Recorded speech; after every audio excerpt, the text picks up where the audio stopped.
ISA 계좌에 대해서 설명했지, 그죠? ISA 계좌에서 ELS를 굴릴 수 있다고 얘기를 했잖아, 그죠? 그러면 1년에 얼마씩 들어갈 수 있다고 그랬어요? 2천만 원 들어가면은 2년째도 2천, 합치면 4천, 5년까지 들어가지, 그죠? 그러면 총 1억이라는 돈이 들어가잖아, 그죠? 1억이 들어가면 예를 들어서 뭐 20% 수익률을 날 수도 있고 더 날 수도 있고 덜 날 수도 있잖아, 그죠? 예를 들어서 나는 그 전에 설명했듯이 뭐 20% 올리면 2,400 되고 이것도 2,400 되고 뭐 쭉쭉쭉 올라가지고 1억이 예를 들어서 2억이 된다고 칩시다. 한 8년 정도 지났는데 2천만 원씩 넣어가지고 했는데 굴려가지고 난 2억이 된다. 그러면 ISA 계좌는 3년 뒤부터는 항상 해약하고 찾을 수 있다 그러지, 그죠? 찾으면 여기서 서민형은 수익 낳는 거에 400만 원 세금 안 내고 일반형은 200만 원 세금을 안 내는 거예요. 그리고 5년이 지났는데 찾아도 되고 안 찾아도 돼요. 그냥 계속 운영을 해도 되는데 중요한 건 뭐다? 1억을 만들었는데 이 1억이 2억이 돼버렸어. 근데 나는 돈이 1억이 필요해. 찾아야 돼. 그러니까 찾으면 돼요, 안 돼요? 돼요. 찾으면 된다는 거라. 안 되는 게 아니에요. 왜냐면은 들어간 원금은 언제든지 찾을 수 있다는 거야. 그게 무슨 말이냐면 내가 2천만 원 처음에 냈는데 이게 2,400만 원 됐어. 1년 지났는데. 그럼 400만 원 벌었죠. 그러면은 이 400만 원 벌었는 거는 3년 뒤부터 찾을 수 있다는 거라. 근데 이 2천만 원은 지금 찾아도 돼요, 안 돼요? 돼요. 된다는 거라. 찾으면은 어떻게 되느냐? 이해 2천만 원이 없어지는 거라. 더 못 들어간다는 거예요. 그러면 그 다음에 내가 4천 뭐 800만 원이 됐다. 그럼 이때 돈이 필요한데 4천만 원 찾아도 되나? 찾아도 된다는 거예요. 그럼 이때 내가 7, 8년 굴렸는데 1억이 2억이 됐다. 그럼 이 1억을 찾으면 돼요, 안 돼요? 돼요. 찾으면 되고 이제 이 1억을 남는 돈 내가 벌어는 1억 가지고 계속 뭐 2억에서는 나머지를 돌려도 수익을 낼 수 있다는 거예요. 자체가. 그럼 세금은 얼마나 내요? 9.9%. 1억 찾았는 거는 세금 내요, 안 내요? 안 내요. 원금이니까 세금을 안 내도 된다는 얘기야. 그런데 이 불어는 1억은 가지고 그냥 쭉쭉쭉 계속 굴리면 된다는 거라. 굴리고 이거는 종합금융과세 원래 뭐 2천만 원 넘어가거나 하면 종합금융과세 되지요. 그다음에 건강보험료도 뭐 1,000만 원 넘으면 따로 내야 되는데 여기서는 이 돈을 이제 9.9% 세금으로 내면 된다는 거라. 1억 빼고 원금 빼고 수익 낳는 거에서 9.9%만 세금을 내면은 분리과세로 끝난다는 거야. 그럼 저기 수익 나는 1억에 대해서는 네. 건강보험료 부과가 안 됩니까? 그렇죠. 안 됩니까? 이 1억에 대해서는 건강보험료라는 거는 건강보험료에 민감하네. 뭐 병원에 다녀요? 네, 병원 제가 자주 가요. 네. 건강보험료라는 거는 지금 일반적으로 금융소득이 2천만 원이 넘어가면 올해까지 해서 원래 6월인가 작년까지 해가지고 2천만 원이 넘어가는 금액만 금융종합과세라 그래갖고 따로 건강보험료가 따로 나와요. 근데 이제는 원래부터는 1,000만 원만 금융소득이 넘어가더라도 건강보험료가 따로 나오는 거라. 그 전에는 피부양자로 등록돼갖고 세금을 안 내, 건강보험료를 안 내고 그냥 내가 뭐 남편 밑이나 마누라 밑으로 들어가서 있으면 세금을 안 냈는데 지금은 이제 소득이 있는 곳에 세금을 낸다고. 이제는 금융소득이 ELS에 버는 것도 금융소득이에요. 1,000만 원만 월세도 마찬가지. 1,000만 원 넘어가게 되면 세금을 내야 된다는 거라.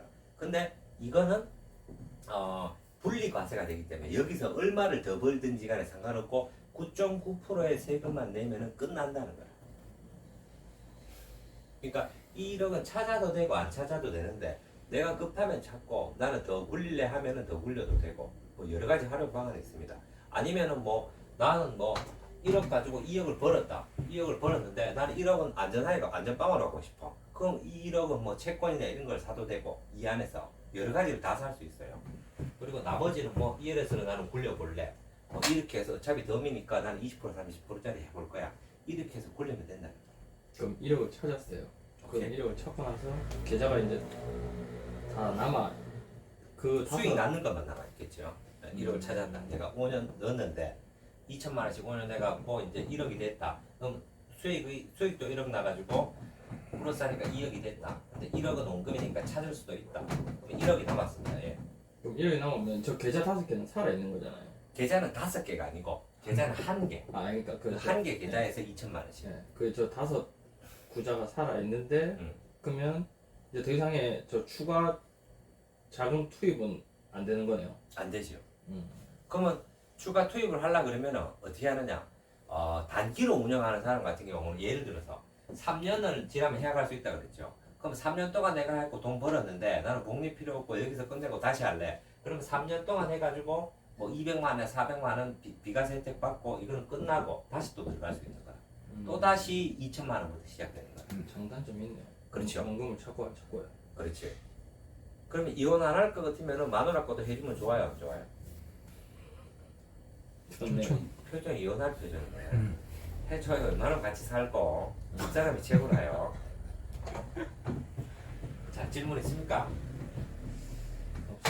없습니다. ISA 계좌 활용편까지 얘기를 해줬어요. 요렇게 활용하면은 나는 몇 년 뒤 되면 원금은 다 찾아가고 그 다음에 그 수익 난 거 가지고 하면은 세금에 대해서도 자유로울 수가 있다. 그 다음에 나만 하지 말고 예를 들어서 집사람도 해도 되고 자식이 20세 넘어갔다. 그럼 해도 돼요, 안 돼요? 돼요. 된다는 거라. 그 다음에 자식, 부모님 네? 부모님 것도 되죠. 부모님도 되지요. 당연히 다 되지. 그- 19세 이상 누구나. 제한은 없습니까? 제한은 연봉이 많아도 상관없습니다. 1억 받아도 ISA 계좌를 만들 수가 있어요. 나이는 나이도 상관없습니다. 80세도 가능합니다. 80세는 ISA 계좌가 2천만 원을 이제 주잖아, 그죠? 5년에 1억까지 주잖아요. 65세가 넘어가게 되면은 5천만 원짜리 비과세 통장을 만들 수가 있어요. 누구나. 그럼 이거는 세금이 9.9%가 아니고 아예 없어. 비과세라는 얘기야. 65세 이상 노인이라 그러지, 그죠? 65세 이상 노인은 누구나 하나의 계좌를 만들 수가 있어. 근데 일반 모르는 사람들이 이걸로 그냥 예금해서 예금 이자를 비과세 받잖아요, 그죠? 그럼 우리가 지금 활용할 수 있는 사람은 이걸 가지고 ELS나 이런 걸 들어가도 된다는 얘기야. 부모님 앞으로. 그리고 이거는 국가유공자나 뭐 노인이나 뭐 장애인이나 이런 사람들은 5천만 원까지 비과세를 누구나 줘요. 그 계좌를 활용할 수 있다는 거다. 80세가 됐다. 그럼 내가 돈이 많으면은 5천만 원짜리 비과세 통장도 또 만들고 그 다음에 ISA 계좌도 만들어도 돼요. 근데 ISA 계좌를 못 만드는 건 누구냐? 이거는 종합금융과세 2천만 원이 넘어가는 사람은 ISA 계좌를 3년 동안 못 만들어요. 3년 지나고 난 뒤부터 만들 수가 있는 거야. 3년이 기준이 뭡니까? 직전 연도 3년까지 종합금융과세를 안 맞은 사람들만 만들 수 있는 거야. 금융 및 배당이자 월세 소득이 2천만 원 넘어가면 못 만다는 얘기라. 그러면 저게 만약에 2천만 원 밑으로 떨어지고 난 뒤 그 부터 3년.